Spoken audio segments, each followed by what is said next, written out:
With the 9th pick in the 2026 NFL Draft, the Cleveland Browns select Spencer Fano.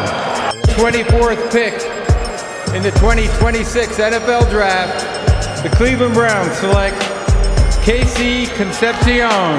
With the 39th pick in the 2026 NFL Draft, the Cleveland Browns select Denzel Boston. Right. 58th pick in the 2026 NFL Draft, the Cleveland Browns select Emmanuel McNeil Warren. With the 86th pick in the 2026 NFL Draft, the Cleveland Browns select Austin Barber. Excited about Fano now. Yeah, I think they're solid, sensible picks, and I think it was solid, sensible from a strategy standpoint and how they handled it. Yeah, there was just too much. So short of that, like, I was fine with wherever they went. I like the fact that I don't remember asking you a goddamn thing. Shut up! It get dangerous.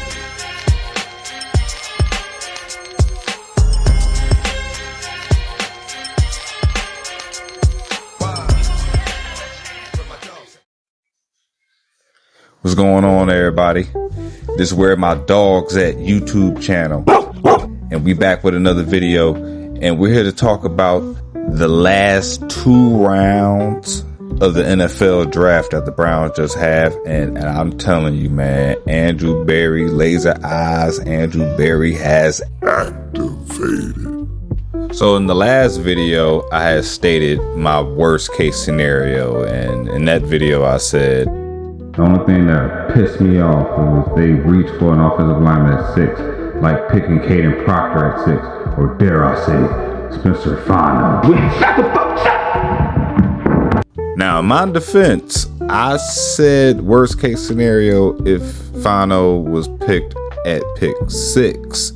But what did Andrew Berry do? Andrew Berry did what we always thought he was going to do, which is trade back from 6 to 9 with the Kansas City Chiefs. Kansas City decided to select the cornerback out of LSU, Mansour Delaney.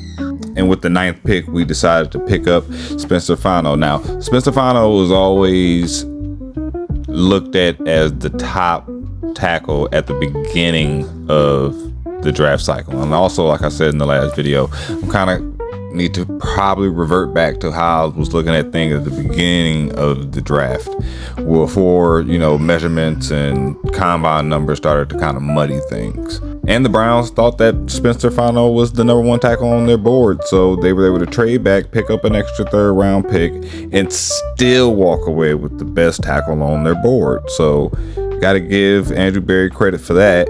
Then at pick 24, we turn around and we draft Casey Concepcion. Now, I had in my mind that we may end up going with a different wide receiver, and I'll talk about him in a second.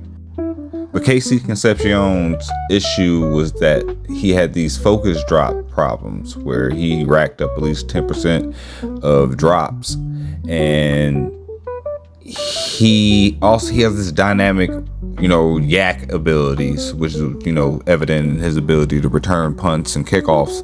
So adding him to the fray gives us another wrinkle in our offense that I was excited to have. But it was just those focus drops for me is where I was leaning toward, drafting a wide receiver earlier, a little more sure guy. But hey, can't be mad at that. We got the tackle, we got the wide receiver in the 1st round. Overall, I get that grade A. Then we go into day 2. Now, this is where it starts to get nasty.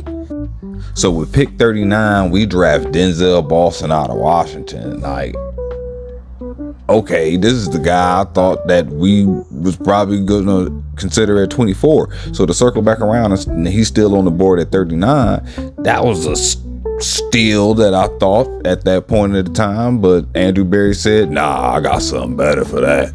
I'll show you a steal.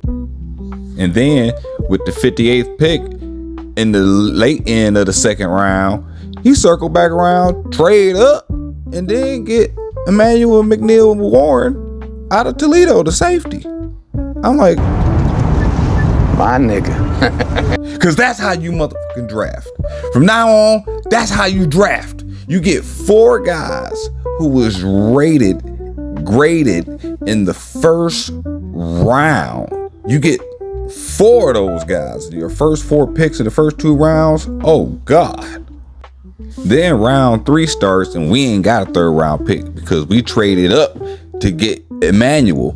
So we chilling, we thinking we ain't nothing about to pop off, and then bam, you know, we trade back into the end of the 3rd round at the 86th pick, and then we draft tackle Austin Barber out of Florida.